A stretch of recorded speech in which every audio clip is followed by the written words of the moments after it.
Thank you for joining us for today's webinar, Treating Substance Use Disorders with a Trauma-Informed Approach. My name is Marla Kaufman, and I'm the Communication and Health Promotion Coordinator at IRETA. I'll be moderating our webinar today. I would like to go over some quick housekeeping items about how to use the WebEx technology and how to access continuing education credits. First, we would like to encourage you all to participate in today's webinar via two methods. If you have questions for our presenter or are experiencing any technical issues, please use either the chat function or the Q&A panel to communicate your questions. Our presenter, Brayden Kameg, will leave time at the end of the presentation to answer questions. Feel free to submit your questions via the chat or Q&A box at any time. This webinar is approved for 1 PCB and/or NADAC credits, which are free. You can also request a general certificate of attendance at no charge. Please take note that it will take up to 48 hours for your CEUs to be available in your My IRETA profile because we have to cross-check your attendance on the webinar. After the webinar, you will receive several follow-up emails. The first will be an email with a link to the evaluation. The second will have information on how to access your certificate of attendance and continuing education credits through your My IRETA account. We may send you an additional email to remind you of the evaluation. I would now like to introduce you to today's presenter, Brayden Kameg. Brayden Kameg currently serves as an assistant professor of nursing in the Department of Health and Community Systems, where she teaches across the undergraduate and graduate programs. She is also involved in various health educational training programs, most recently and currently serving as faculty expert on 2 Substance Abuse and Mental Health Services Administration-funded programs that seek to improve substance use education among a variety of health professionals. Brayden maintains clinical practice at the Veterans Administration Pittsburgh healthcare system, where she works in the Center for the Treatment of Addictive Disorders. Okay, Brayden, if you are ready, I will hand things over to you. Great, thank you so much. Let me get my bearings and share my screen here. I want to thank everybody for attending today and giving us a little bit of your time over what is hopefully maybe your lunch break. If you were anywhere like where I am, it is very humid. So hopefully you were trying to enjoy the nice weather. And I really appreciate that introduction. At any rate, we can go ahead and get started with treating substance use disorders with a trauma-informed approach. As already mentioned, if you have any questions, feel free to send them in the chat, and we will address them at the end of the presentation. I do want to start off with a few poll questions, just so I kind of get a gauge on the audience's level of familiarity with trauma-informed care principles.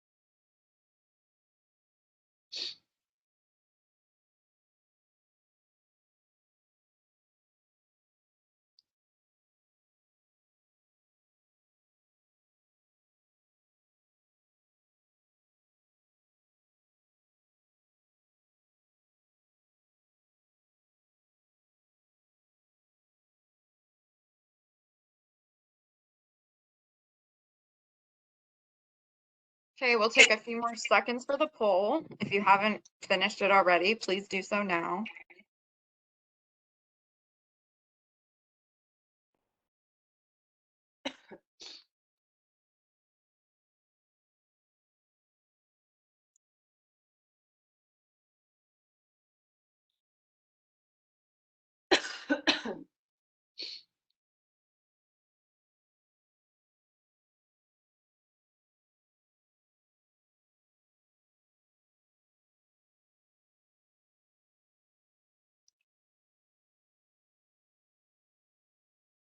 Okay, so it looks like I hope you guys can see the results, and I believe you can, but looking at this, about half of the attendees here today are familiar with trauma-informed care principles, which is fabulous.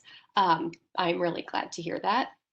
And about a little over a third are confident that they can implement trauma-informed care into their clinical practice. So I appreciate you taking the time to fill out the poll. It, again, as I mentioned, just gives me a little bit of like a baseline of um, where we're at as far as your knowledge and how I can hopefully best help you today.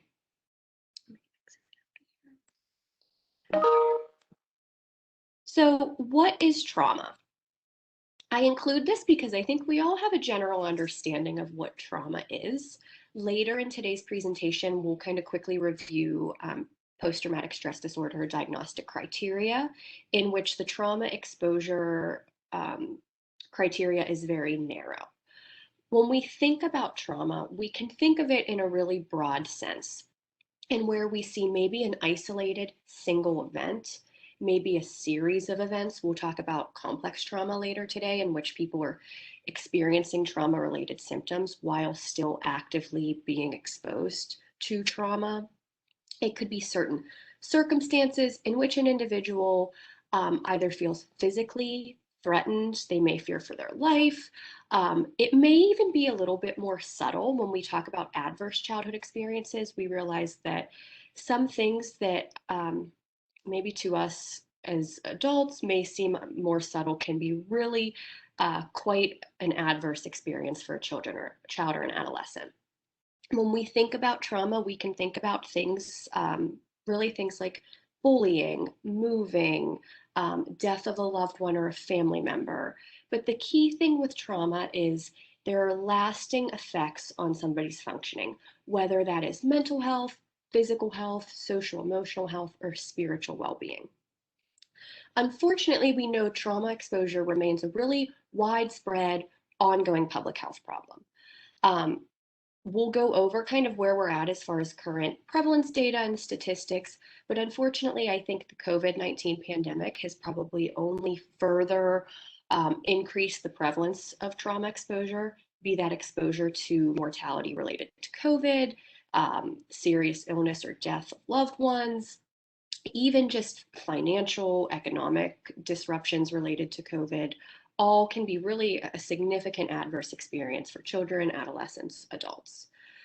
Probably the big ones you think about when you think about trauma that I think are clearly accounted for in the DSM-5: interpersonal violence, be that intimate partner violence, child abuse, at random interpersonal violence, neglect, physical or sexual abuse, any exposure to war, natural man-made disasters are the ones that I think probably get the most attention from a trauma perspective.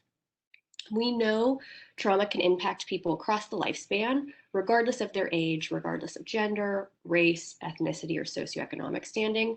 But unfortunately, we know people of color, other patients who may be of lower socioeconomic standing may be at increased risk for trauma.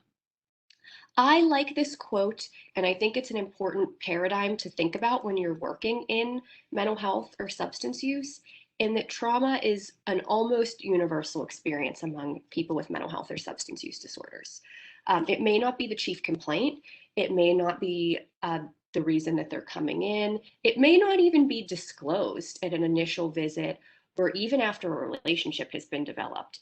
But oftentimes we know that trauma can be a really significant risk factor for the development of a variety of psychiatric disorders. I won't read this to you, but this is from SAMHSA, and I really like this kind of image and this description. And I think it is, again, important to keep in mind when you're working with patients who may have been exposed to adverse childhood experiences or other traumatic events later in life.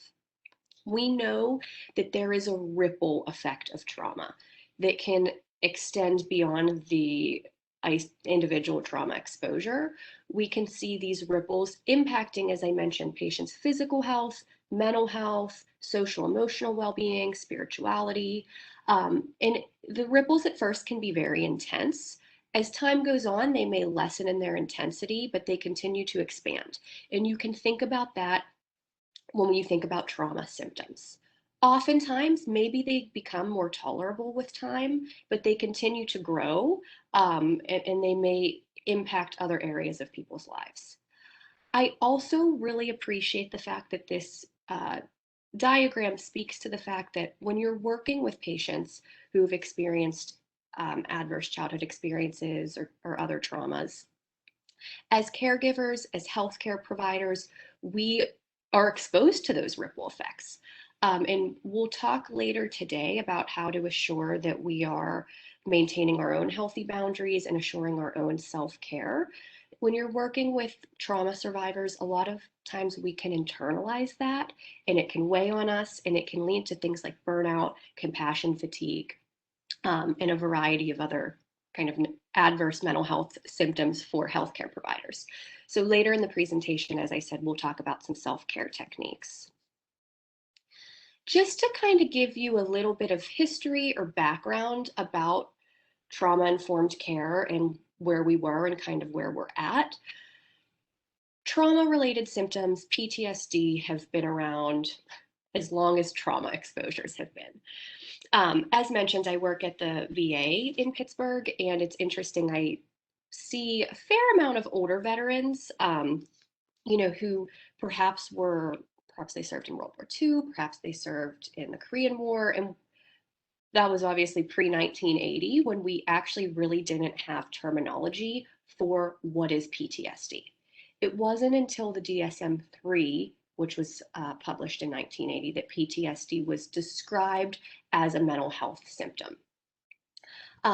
So prior to that, I think there was a lot of stigma for patients who experienced trauma-related disorders. I know in the veteran population, oftentimes these patients returned home and we didn't know what was going on. We didn't have a term for it, so we didn't have the best types of treatment. Since then, we have come a long way. There's been a considerable, expansion of our knowledge related to the neurobiological effects of trauma and related to what do trauma-related disorders look like, what are best practices from a treatment perspective. So we've known what PTSD is for about 40 years now. Trauma-informed care, however, really didn't come on the scene, if you will, until probably, I'd say, the early 2000s is when we really started to think about what is trauma-informed care. How can we deliver care in a way that's sensitive to the fact that a lot of patients do present with their past experiences that may be influencing how they're presenting today. What kind of tipped the scales, what really got the healthcare and specifically the mental health care community talking about trauma-informed care was, you were maybe familiar with the Adverse Childhood Experiences study. This was really a landmark study. We'll go over the results briefly and then we'll talk about more recent data. But this really looked at what it sounds like, adverse childhood experiences, so trauma exposures during childhood, in a variety of not only mental health, but physical health problems. The Adverse Childhood Experiences study set the stage for trauma-informed care, and it also kind of informed what we know about trauma, which we just talked about, has these ripple effects, influences, or can influence every facet of somebody's life. That, I think, was really kind of put into play by the Adverse Childhood Experiences study. When you look at this, I like this diagram. We have adverse childhood experiences, we have trauma exposure that can lead to neurobiological changes that result in social, emotional, cognitive impairment. Later today, we'll look at rates of different diagnoses following adverse childhood experiences. It's not just PTSD, right? We see depression, we see anxiety, and what that can lead to are these adoption of health risk behaviors. Anybody who works in substance use, I'm sure it's no surprise to you. I'm sure you have your own clinical experiences when you're working with patients, and they perhaps started using substances as a way to cope with their, whether it's depression, anxiety, trauma-related symptoms. So we can see this at-risk behavior related to these underlying social, emotional, and cognitive impairments. We will look at PTSD criteria, as I mentioned.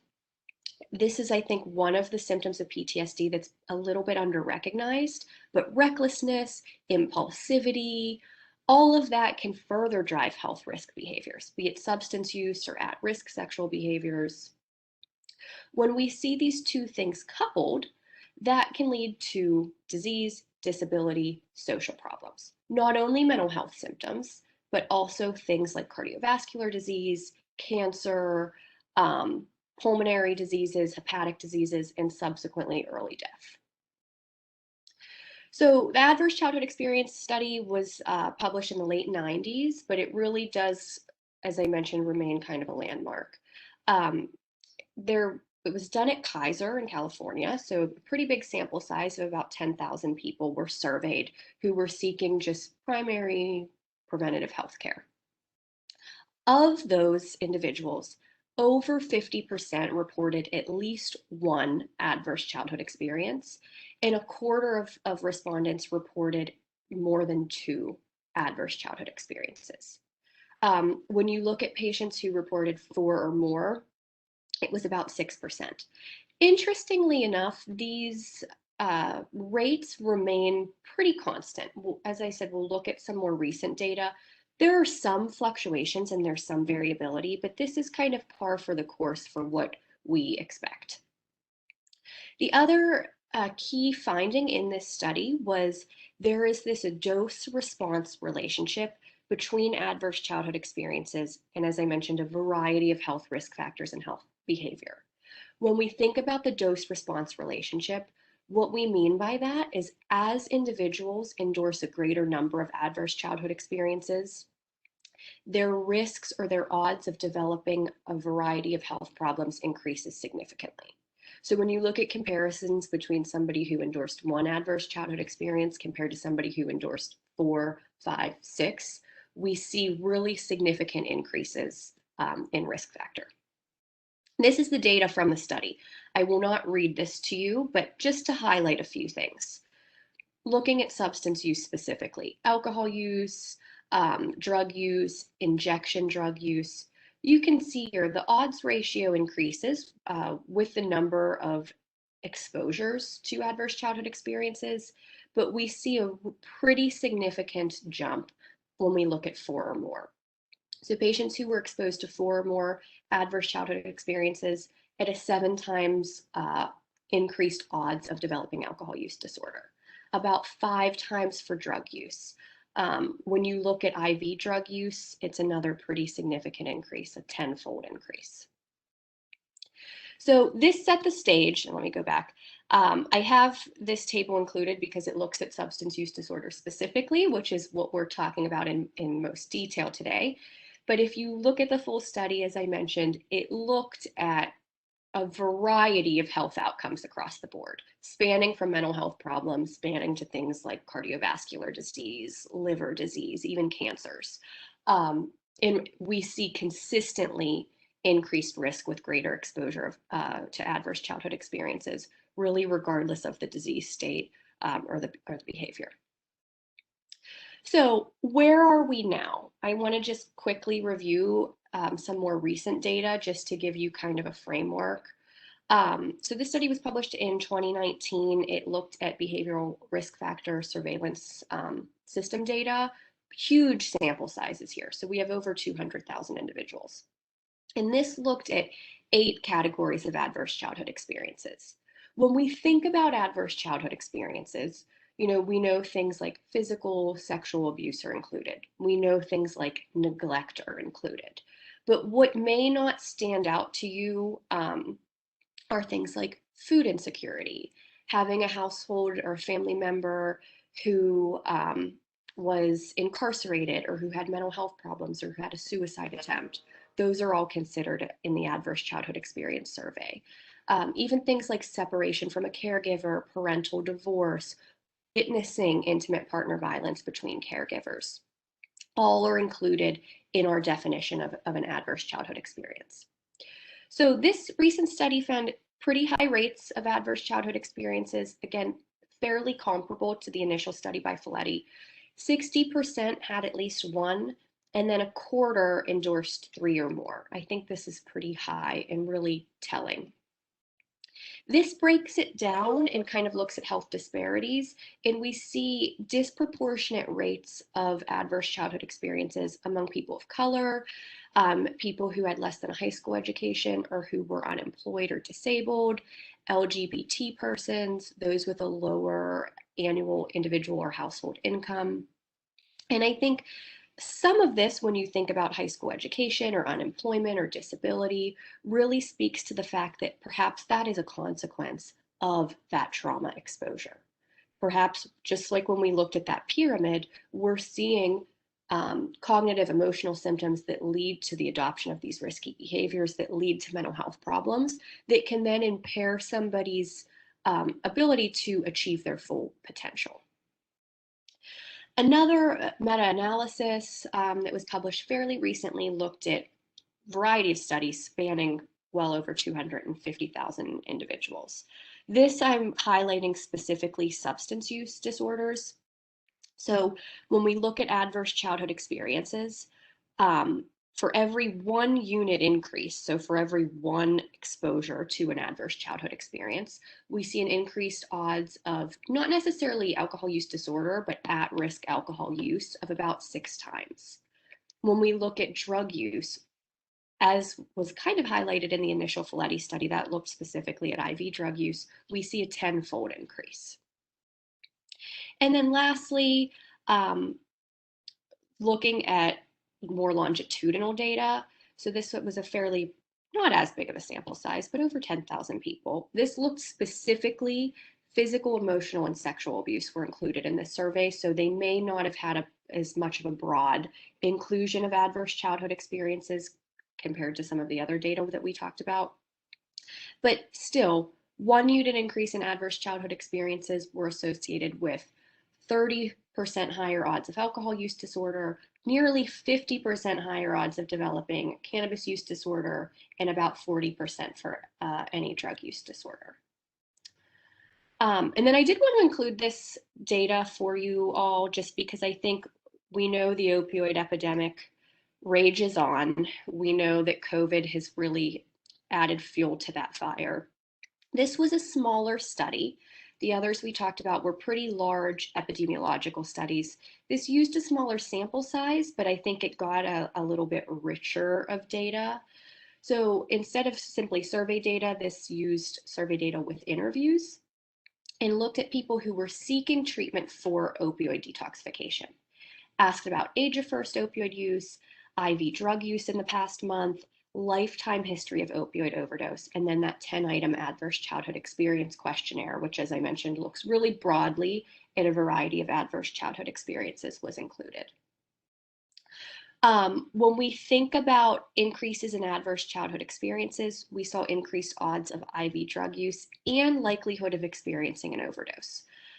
So again, I think when you're working with patients with substance use disorders, you want to consider this, that even among patients with substance use disorders, trauma or adverse childhood experiences can really increase the risk of some of the more adverse outcomes like overdose. Higher scores on the adverse childhood experience questionnaire were inversely associated with age of first opioid use, which is no surprise, and we will talk about neurobiology and why we do see some of the adoption of some of this at-risk behavior. So neurobiology of trauma, and we'll briefly go over toxic stress. The adverse childhood experiences, any sort of trauma exposure, really any stressor activates our sympathetic nervous system, our stress response, or that fight, flight, and freeze response. We can kind of have these responses just on like a day-to-day, within normal development, right? Maybe you're driving to work and somebody slams on their brakes in front of you and you have to slam on your brakes and your heart rate increases a little bit. We see that activation of the sympathetic nervous system. Before this presentation, my hands were a little sweaty and I was a little tachycardic. So this is an appropriate response. It's adaptive. This is can be a protective thing, right? When we're functioning in the world and there's a stressor, a threat, it's a good thing that our body can activate the sympathetic nervous system and respond appropriately to a threat.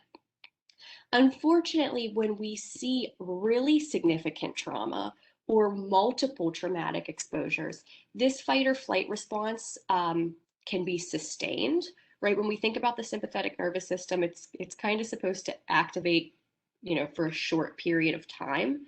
But in younger, children and adolescents or adults who have a trauma history, this can be sustained over time. And then we can see really significant hormone dysfunction, endocrine issues, increased cortisol.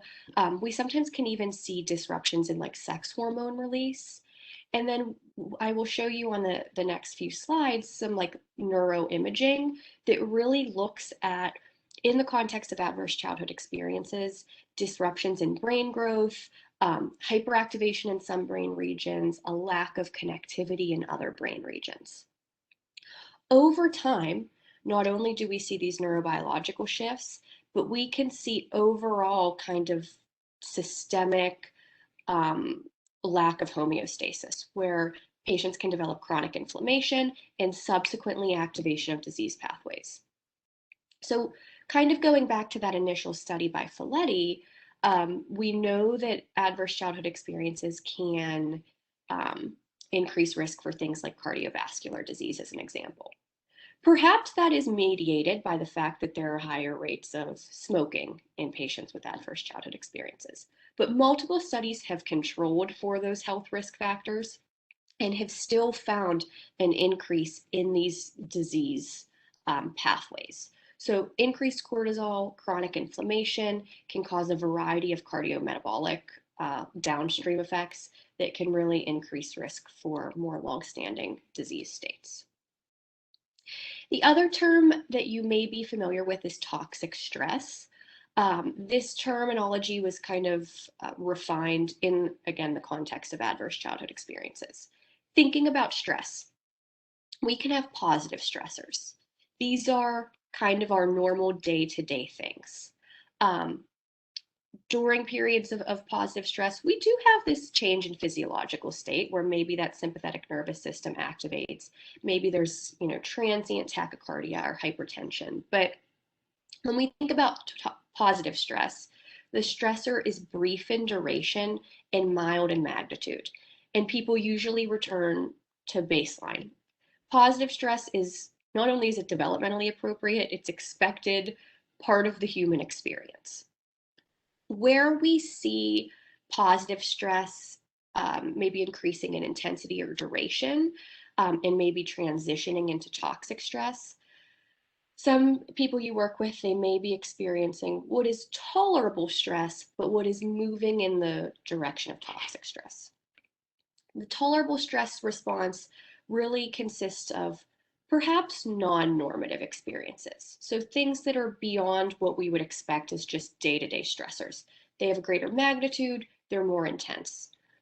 Patients can get back to baseline. They can rebound in the context of healthy coping strategies, positive social support systems.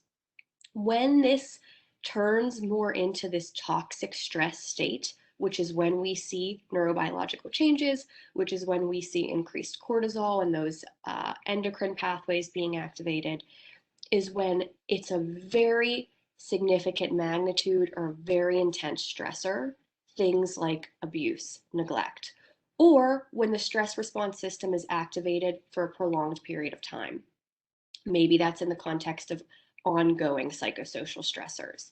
When we don't have people or children and adolescents or adults who have healthy coping strategies or positive support systems, you can see how the stress continues to increase and it can become no longer tolerable, but really toxic, impacting a variety of body systems.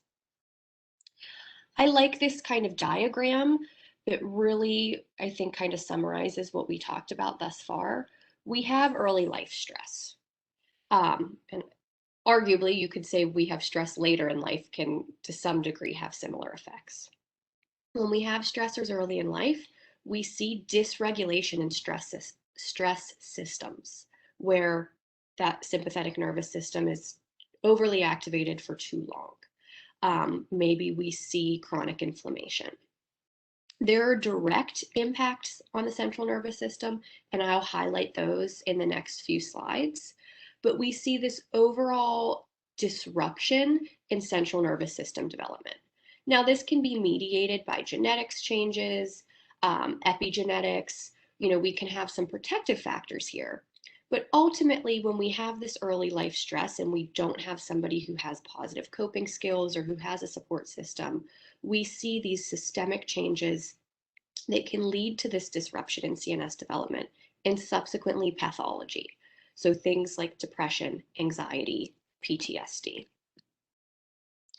Looking at this diagram, when you do functional MRIs or neuroimaging of patients who have been exposed to trauma or adverse childhood experiences, we do see significant changes. The biggest one that is consistent across studies that I think makes a lot of sense when you think about trauma is amygdala hyperactivation or overactivity, where the amygdala, we know that's kind of our fear center, is overreactive.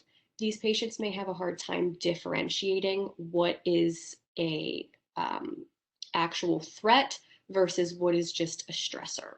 They may be hypervigilant. We will see that when we go over PTSD criteria. The other issue is there's this lack of connectivity between the amygdala and the prefrontal cortex, which we know is involved in executive dysfunction or executive functioning and decision making. So with that, we have this lack of emotional regulation, and where patients, yes, they may be already at risk for depression and anxiety, but to top that off, they may have a difficult time regulating their emotions. And you'll see what this looks like when we look at the symptoms of PTSD. This image, again, kind of shows us some structural deficits or hyperactivity. Consistent hyperactivity in the amygdala, and then structural deficits in the somatosensory cortex and the caudate nucleus. This really speaks to the fact that we can see disruption in reward pathways for patients who have survived trauma. And what do we know reward pathways are involved in? The development of substance use disorders. It also speaks to that impulsivity and reckless behavior that we see as part of the PTSD criteria. What else is really interesting is this study looked specifically at memory recall, in which there was this hyperactivity in the amygdala during not only traumatic memory recall, but just overall memory recall. And then I think two more diagrams just to kind of show you. So we can see hyperactivity in various parts of the prefrontal cortex, medial, lateral, all of which we know are involved in executive functioning. Then we see this reduced connectivity between the prefrontal cortex, between the amygdala, and between the medial temporal gyrus. This kind of speaks to the fact that oftentimes patients may have issues with emotional processing. They may struggle with actually navigating like social situations because they can't regulate, okay, what is a threat and what is not. You've likely worked with people with maybe PTSD or trauma-related symptoms that really socially isolate because they have a hard time kind of modulating or mediating, okay, I'm in this environment with a variety of different people. Who is a threat and who is not? Lastly, we see these structural deficits in the corpus callosum and the insula, and then this reduced connectivity between these regions and the cerebellum and the lateral prefrontal cortex. If you think back about the insula and its functions, it's involved in self-regulation, pain perception, other just basic kind of bodily function maintenance. So when we see this lack of connectivity between these brain regions, we see patients with issues with emotional regulation, issues with self-management, maybe problems with processing or decision-making can also be apparent, where again, perhaps patients are not making the best, most healthy decisions in regard to their health as a symptom or a secondary consequence of their trauma. As we already mentioned, but I just want to reiterate because I think it's a really important point, we do see this dose-dependent response. greater numbers of trauma across the lifespan are associated with higher rates of mental health problems and severity of physical and mental health problems throughout the lifespan. The other interesting thing that I think we're learning more and more about, so we see these structural brain changes and we see these endocrine changes with stress hormones, but we can also see epigenetic changes. Shortening of telomeres, changes with mitochondrial DNA, which can further mediate that endocrine dysfunction and drive chronic health conditions. Shortening of telomeres can lead to early aging and ultimately premature death. So looking at this table, this looked at adverse childhood experience scores and rates of PTSD, substance use, depression, a variety of mental health problems. This study looked at primary care patients who were, just seeking routine preventative care. So looking at this, the biggest one here is PTSD, which is why I'll review the criteria. In my experience, I think we all have our own kind of like preconceived notions of what PTSD looks like. Things like nightmares, flashbacks, increased startle response, which is certainly part of the criteria. But there are other things that I don't think we keep on our radar as high. But substance use is up there, depression, anxiety, bipolar, and then even things like chronic pain, respiratory problems, ADHD. When I'm treating patients, I often have a really hard time distinguishing, like, is this ADHD or is this inattention and poor executive functioning and recklessness, impulsivity because of PTSD? And I sometimes have to tell myself they can coexist. They're not always necessarily mutually exclusive. So very quickly, I want to just review the PTSD criteria so you have kind of a frame of reference. I loathe this first kind of criteria because I think it's very limited in scope of what can be a trauma exposure. So we have this exposure to actual or threatened death, serious injury, or sexual violence, either through experiencing it, witnessing it, learning that it happened to a close family member or loved one. And then, of course, there's a stipulation for first responders, police officers, military personnel those are just examples, who were repeatedly exposed to kind of details of traumatic events. Vicarious trauma is a big one. I think this is also something that goes perhaps under recognized or under-identified, but you may work with patients who have not really experienced a traumatic event themselves, but know somebody that has that they are close with. I treat one patient who crystal clear meets criteria for PTSD. She's like textbook, and she herself has not had significant traumatic exposure, but she learned that her daughter was sexually assaulted. From the veteran perspective, military personnel and their families can experience PTSD. But the reason I feel like this is limiting is I've had patients who have really clinically met criteria, right? They've had nightmares, flashbacks, impulsivity, mood changes, hypervigilance, but their trauma exposure did not fit this mold. Maybe it was not the serious injury or sexual violence or exposure to that, but maybe it was a really significant life disruption. Be that I've had people who have really met criteria after like a terrible job or after a move or after a really significant stressor.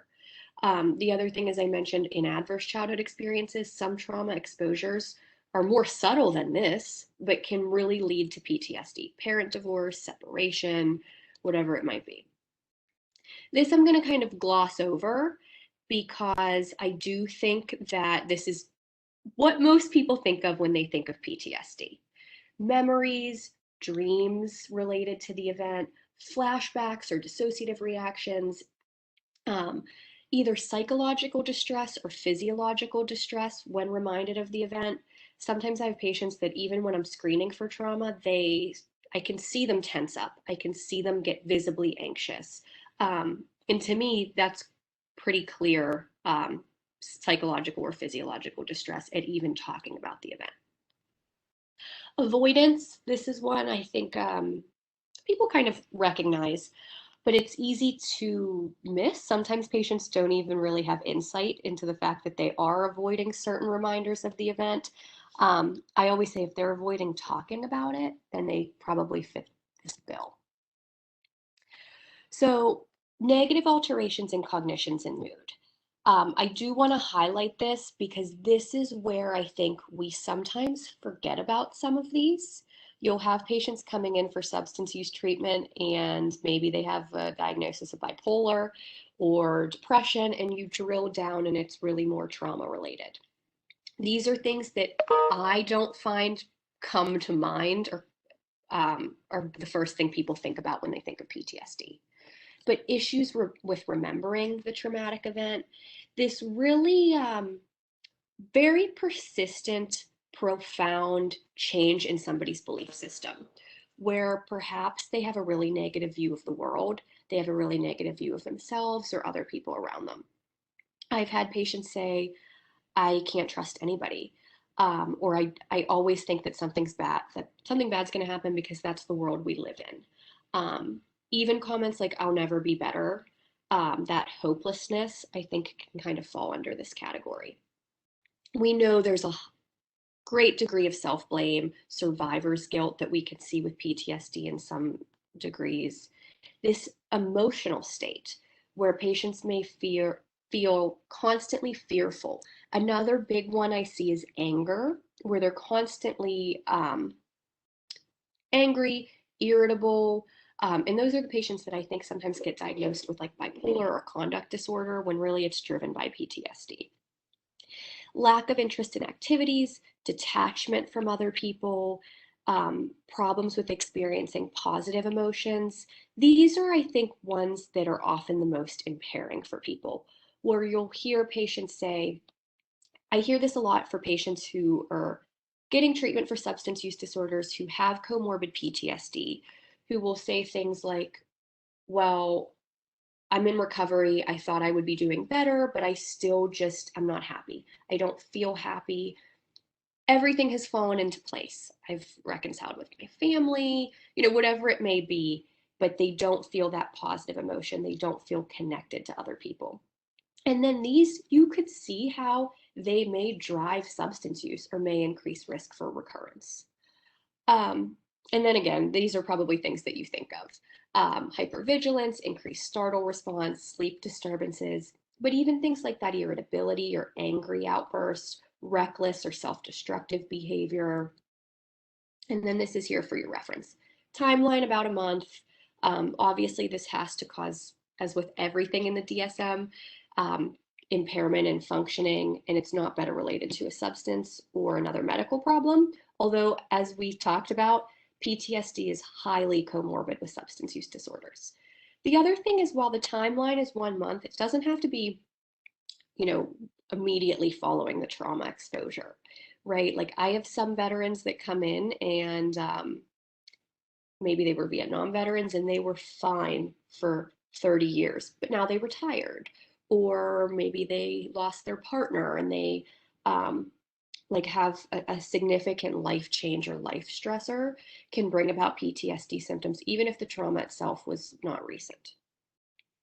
So with all of this kind of in your mind, drilling down on principles of trauma-informed care. We'll go through these in a little bit more detail with examples. I think when you work in mental health, a lot of this does come naturally, but sometimes the systems that we work in can make it difficult to consistently implement these things. So, safety. When you have somebody who has survived trauma, perhaps, as we talked about, they struggle with reacting to threats or identifying threats. So you want to make sure your clinic or your setting is a physically and psychologically safe place. We see this at the VA. If you've been to, I think most VAs, they're clearly government buildings. There's like a lot of American flags and military emblems, which is a great thing. A lot of people like that. But I've had some patients who have said, I don't like to come in here because I'm just reminded of my time in the service and I don't want to think about that. So being cognizant of that, I have some patients that almost exclusively do telehealth for that reason. Even things like in waiting rooms, making sure the seating is positioned in a way that nobody has to worry about somebody like coming up behind them. Little things that I think we take for granted can really enhance the physical safety of a location. Psychological safety, when you're working with patients, making sure that you're interacting with them in a way that's empowering and that's assuring their autonomy. Oftentimes, patients with a history of trauma, especially if it was interpersonal violence, may have had like a significant period of time where they did not have autonomy. We see this a lot with intimate partner violence.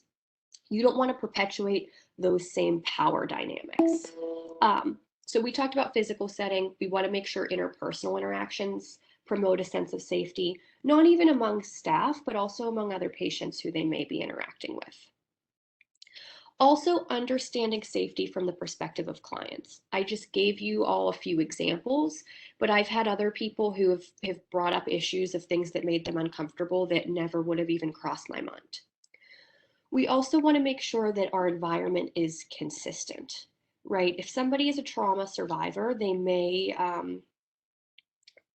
be re-traumatized by unpredictable, chaotic environments. So making sure we're doing things as we say we're going to and that people's expectations are met. Obviously, medical procedures, certain physical exam procedures may be re-traumatizing for people. Things like pelvic exams, breast exams are the big ones.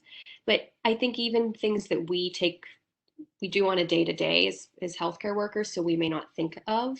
I had one patient who he witnessed his son overdose using IV heroin and found his son and tried to revive him. And he had horrible flashbacks when just seeing needles. Like he needed a lot of support and validation when he needed blood work. And that was something that we minimized as much as possible. If you are doing more like physical exams or these kind of more invasive medical procedures, explaining things along the way and getting consent along the way. I think a lot of times when you're working in healthcare, it's the nature of the beast. You can be a little rushed, but slowing down and remembering that this can be really uncomfortable for somebody. Trustworthiness and transparency, building rapport, following through on what you delivered, as we talked about, making sure we're getting consent throughout treatment and clearly defining expectations. Peer support, we use peer support programs in substance use treatment all of the time, so I think this comes naturally to us, but encouraging people to maybe seek out mutual self-help groups, if appropriate for this patient, things like AA or NA.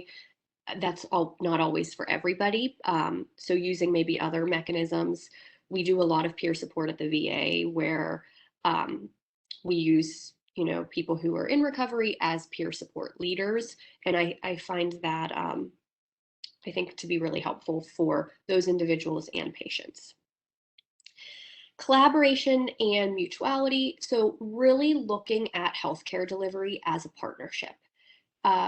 Changing that paradigm from like, oh, we're the healthcare worker and we know best, to more of how can we work together to improve patient outcomes, I think is a really big piece here that's often missing. I love this quote. You don't have to be a therapist to be therapeutic. You want to make sure you're using appropriate language, meeting people where they're at, hearing their perspectives, and leveraging that from a shared decision-making perspective. Speaking to empowerment, voice, choice, making sure we're remembering that people know themselves best.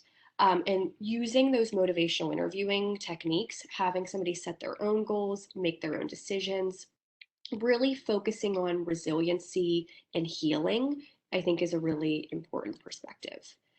And then lastly, cultural, historical, gender issues. We all have implicit biases, but making sure we're actively aware of them and actively addressing them.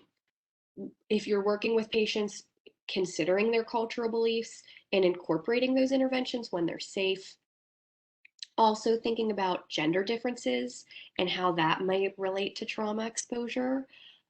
We see this a lot, our women veterans, they may not be comfortable coming to the VA, which is a predominantly male setting. So being mindful of that. Also considering historical transgenerational trauma is another big piece. Looking at this practical implications, one thing I love about trauma-informed care is I feel like there's a lot of acronyms isn't the word, but you may hear people refer to the 5 R's or the 4 C's. But I like this, recognizing a trauma history. We'll talk briefly about ways to screen for trauma and how best to do that. We talked throughout this whole presentation about the effects of trauma on somebody's environment, their health, their behavior, understanding that and remembering that. And sometimes just providing people that information can be really empowering. Responding in a way that's patient-centered, that's leveraging the patient's autonomy, making sure we're respecting their emotional safety and avoiding re-traumatization, as I talked about, and asking people.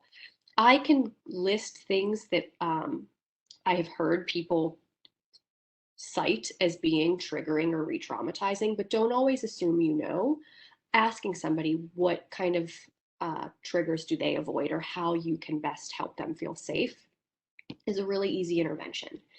And then I think the biggest takeaway or the biggest thing to remember is really emphasizing resiliency. Trauma survivors by nature are resilient people. They've been through a lot, and not addressing those strengths is really a disservice to people. So I sometimes will ask people, like, what do you feel like your strengths are? And then they tell me them, and then I try to leverage them in the treatment plan. When we think about trauma screening, it can be, a simple 1 or 2 questions as highlighted here.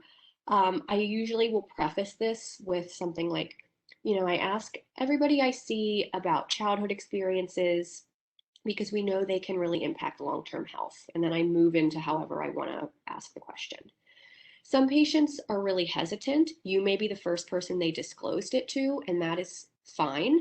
And I think it's important to remember to tell people you can share as much or as little as you want. You don't need all the details, to be trauma informed. So not making them relive things through oversharing of details, I think, is really important.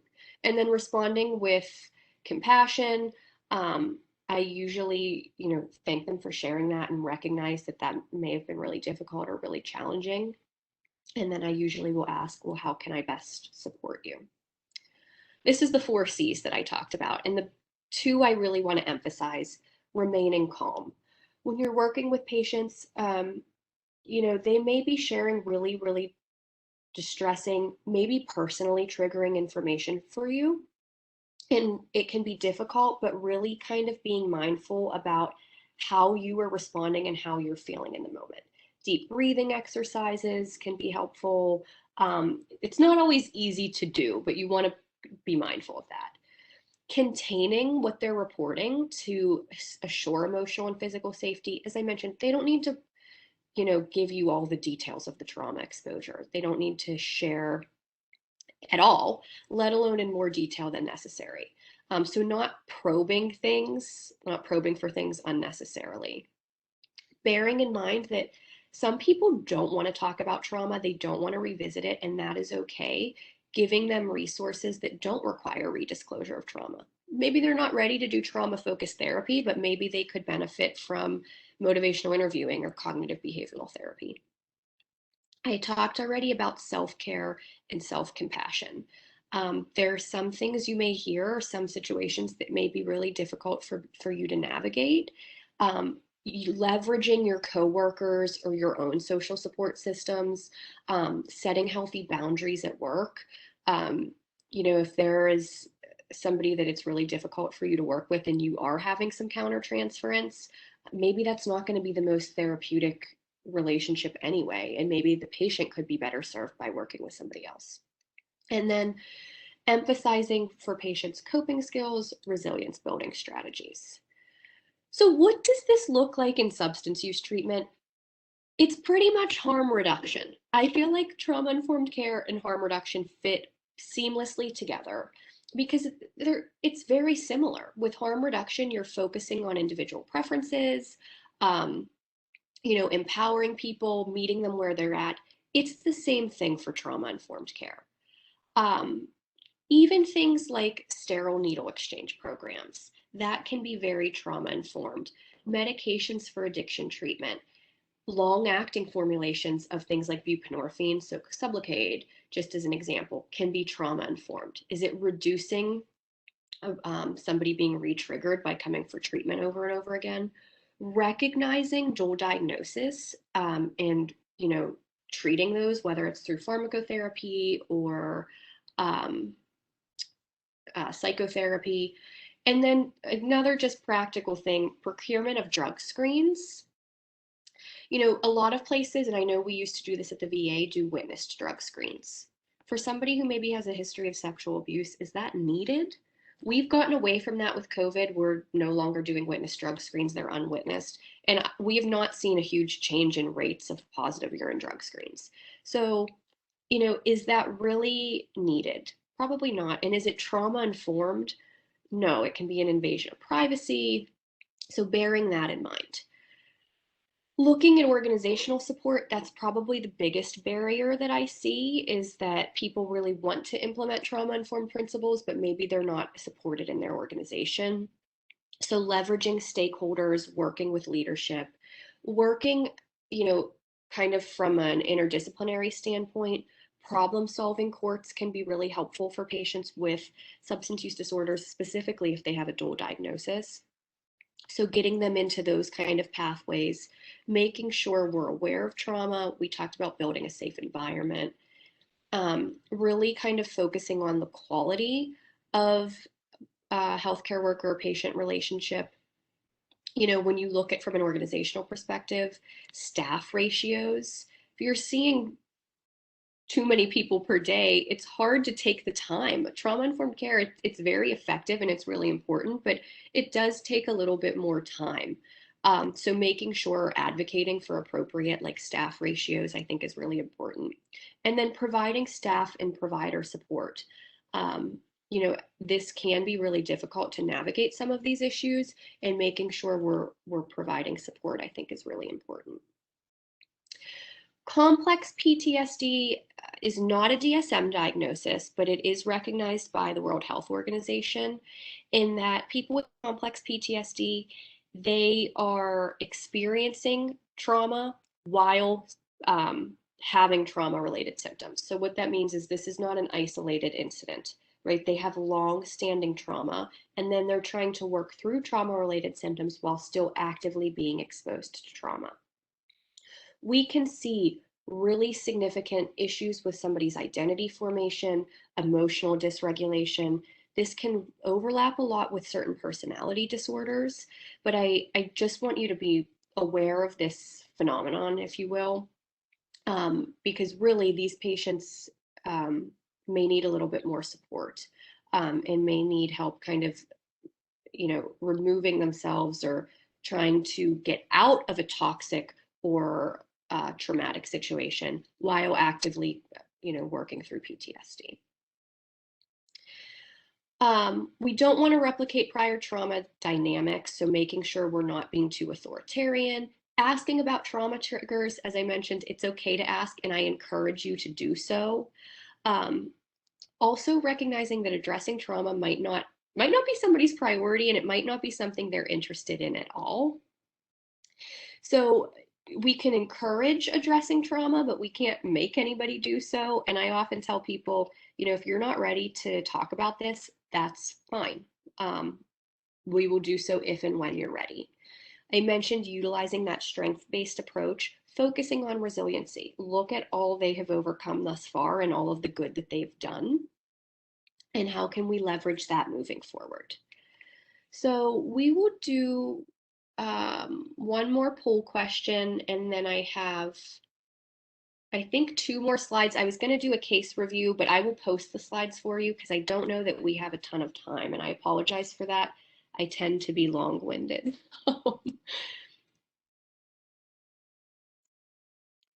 So the second poll question is actually a short answer question. So if you click beneath it, you should be able to type a response.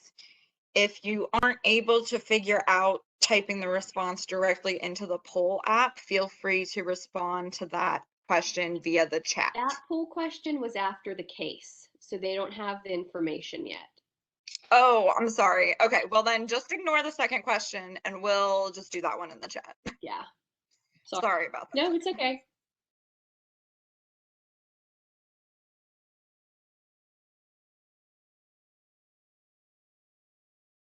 I'll try to, I mean, I only have 2 more slides, so I'll go through them quickly. They're really just probably a review for most people, and then we'll go over the case, and it will probably be 5 minutes over or so. So if you have to take off, feel free. This will be recorded and the slides will be available.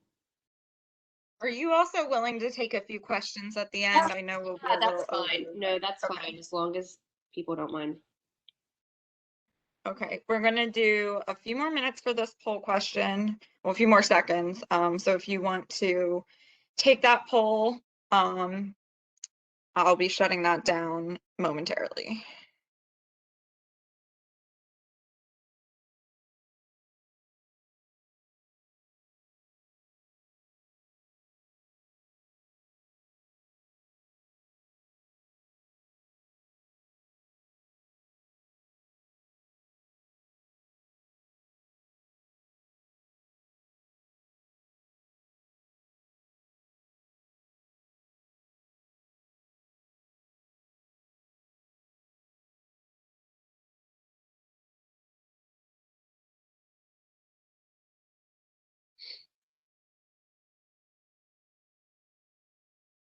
Okay.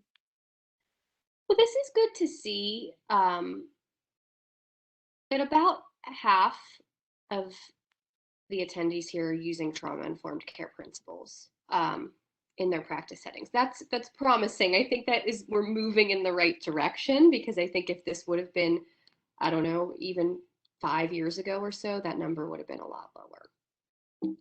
So very, very quickly, for the sake of time, treatment, non-pharmacological interventions that you may, some of you may be implementing these in your practice. A lot of this might be referral, but all of these are psychotherapies that can be really effective for trauma and that can easily be integrated into substance use treatment from like a dual diagnosis perspective. We know the data shows people do better when their substance use disorder is treated concurrently with a dual diagnosis, be that a mood or anxiety or trauma related disorder. The caveat I will say, I don't know if any of you are familiar with EMDR, that really requires people to kind of like revisit certain traumatic memories, and it helps with reprocessing them. As you can imagine, this can be really triggering for people. So this is probably not something that's appropriate if somebody's actively using or is really new in recovery. But once they have a little bit more sustained recovery, EMDR, there's some evidence to support its use. Meds, again, this is kind of just an FYI. There are only 2 FDA-approved meds for PTSD in adults. There are none in children and adolescents, and those are Zoloft and Paxil. There is an atypical antipsychotic, Rexulti, that is not currently approved for PTSD, but I have heard it's supposed to get FDA approval within the year. SNRIs, Effexor has the strongest evidence. We see atypical antipsychotics and mood stabilizers a lot, although the evidence is inconclusive, and it's really not recommended unless somebody has a comorbid bipolar disorder. And then lastly, prazosin. It's actually a blood pressure med, but we can use it to off-label to treat nightmares. So this is here for your reference. So case review, you can send your questions in the or your answers in the chat. And this was modified from an experience I had with a patient. You know, obviously demographic data was changed, but this patient is a veteran seeking treatment for opioid use disorder with comorbid PTSD. At the time that he initially sought treatment, he was not really interested in any medications. for mental health problems or any psychotherapy. He was interested in medications for opioid use disorder, however. This patient, his primary PTSD symptom was irritability and impulsivity, and that led to a lot of conflict at home and at work. He was on probation for previous substance use related charges, and he had been maintained on Suboxone, 8 milligrams 3 times a day over the past 6 months, but he'd been consistently providing urine drug samples that were positive for fentanyl. So as time progressed, Suboxone was continued. We did a lot of motivational interviewing to try to kind of get him back on track from a recovery perspective. But ultimately, he was arrested on a probation violation after he was found in possession of heroin. While incarcerated, he was taken off Suboxone completely. He was tapered with clonidine and not offered any medication for addiction treatment after that. While incarcerated, it was over the July 4th holiday. While incarcerated, he was able to hear the sound of fireworks, which is, he reports, a really significant trauma trigger for him. He became irritable, verbally aggressive, although was not physically aggressive, and needed to be, I don't want to say he needed to be. He was restrained by corrections officers. Ultimately, this led to him being diagnosed with a concussion. So thinking about this case in the context of start to finish, if you just want to send in the chat, just some suggestions of what could have been done differently to enhance or assure trauma-informed care delivery. I'm going to stop sharing my screen so I can see the chat.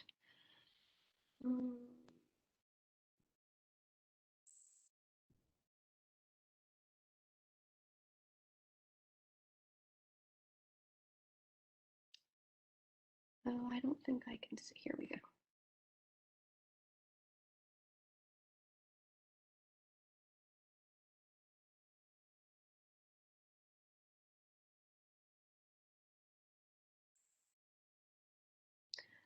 I am not able to see the chat, but I can read off some answers that would be perfect. If you want to respond to the chat, make sure you're sending it to host, because that's me. Okay, so we have harm reduction to ensure safe practices of illicit substances, discussion with probation officer about clients' triggers and mental health struggles, focusing on strengths, harm reduction by keeping MAT while incarcerated, peer-based services, nature-based therapies, expressive art, etc. Therapies, continued therapy while incarcerated, anti-anxiety medication, advocacy at jail to maintain MAT. Could have asked more questions about previous trauma, offering higher LOC when found with heroin in place of incarceration. Correction officers should have more training in handling inmates with mental health, AUD, and SUD. Yeah. Those are all great suggestions. And we see this so much when people are transitioning either from like one setting or when they're transitioning through the legal system. Unfortunately, there are some domains that don't often adhere to trauma-informed care principles, and we can see really disruption in service where it's not all that common for medications like Suboxone, at least in Pennsylvania, to be continued while people are in jail. Some problem-solving courts don't allow them. I think most in the Pittsburgh area do, but some patients, they get in have legal problems, and then they're kind of forced, for lack of better word, to stop taking medications for opioid use, which is not evidence-based, nor is it trauma-informed. But I appreciate the comments in the chat because I think you guys are all on the right track and had really good suggestions that are trauma-informed in their approach. Were there any questions? Yeah, so we did have some come in, if you're willing to stick around a Yeah, little I'm bit. willing to stick around, absolutely, as long as that's okay. Yeah, definitely. I'm okay with that. And as we said, this will be recorded, so if you have to go, we'll be posting the full recording. Okay. Someone asked if you could talk about trauma-informed practices with mandated clients.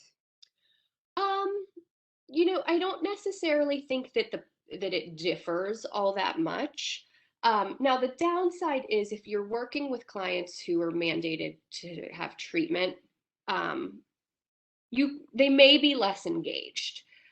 But actually, there's been some recent evidence that has shown like outcomes are not all that different for those who are mandated versus those who are not when you look at recovery, which leads me to think that most people, while maybe they're resistant at first, um, if you are building rapport with them, they may warm up a little bit. But I think it's a delicate balance, right? Because if you have somebody who is not seeking treatment volitionally, it may be hard to kind of set the agenda. You want to make sure you're promoting their autonomy and you're addressing their goals. But I've had people come in and their goal is like, I don't have a goal, I'm here because I have to, or I'll go to jail. Which is obviously, my response is usually like, okay, I hear that. While you're here, what do you want to work on?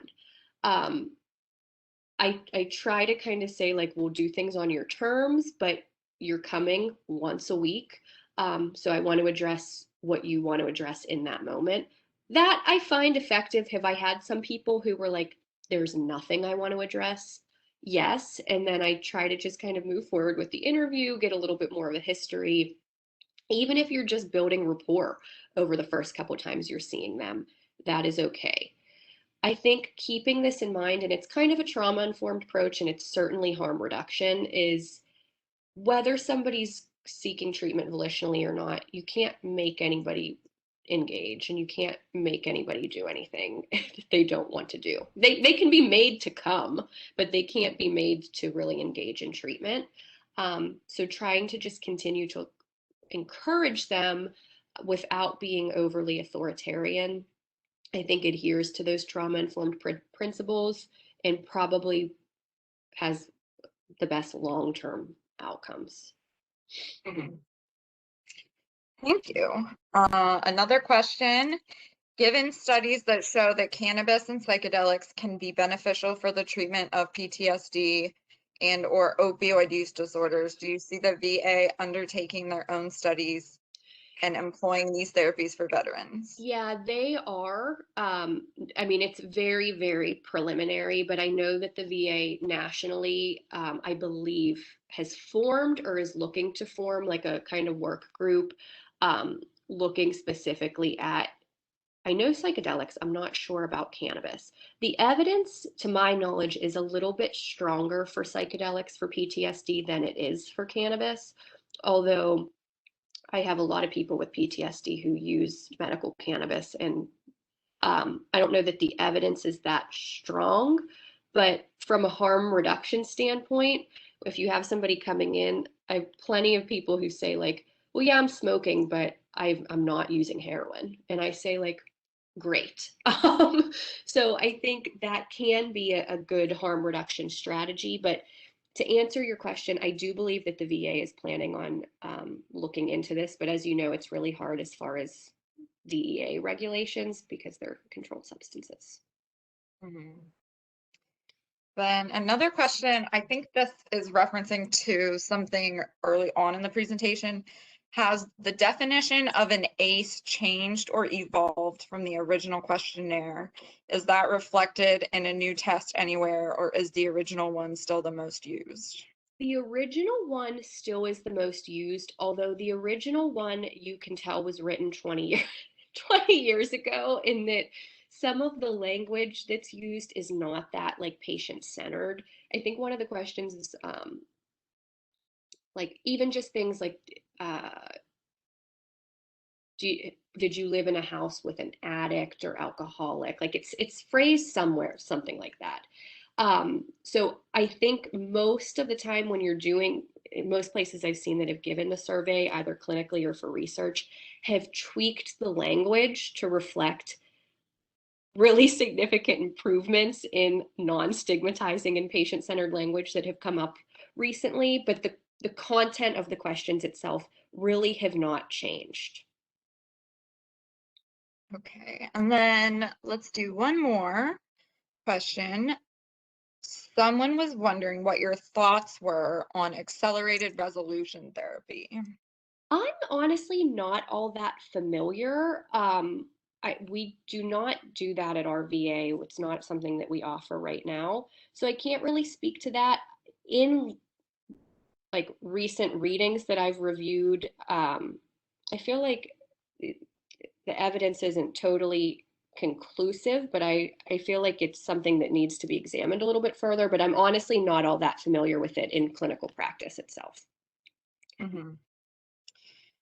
And also, just to let you know, we're getting lots of positive comments coming in through the feed. Just people saying they love the concept of the connection between trauma-informed care and harm reduction being naturally related. Folks are saying how helpful the presentation was, and how much they appreciated your time. Well, thank you. I appreciate everybody's time today, and you being here this afternoon. And if you have any questions, don't hesitate to reach out to me. Yeah, do you would you want to put an email in the chat or anything? Yeah, Or I'll share my screen really quick because I okay. forgot I had my email on the last slide, and then I Okay. sharing my screen because I wanted to see the chat. So there is my email. Great. Yeah. All right. Well, I'm going to wrap up here with a few more housekeeping items. But thank you so much, Brayden, for a great webinar, and thank you everyone for your wonderful questions.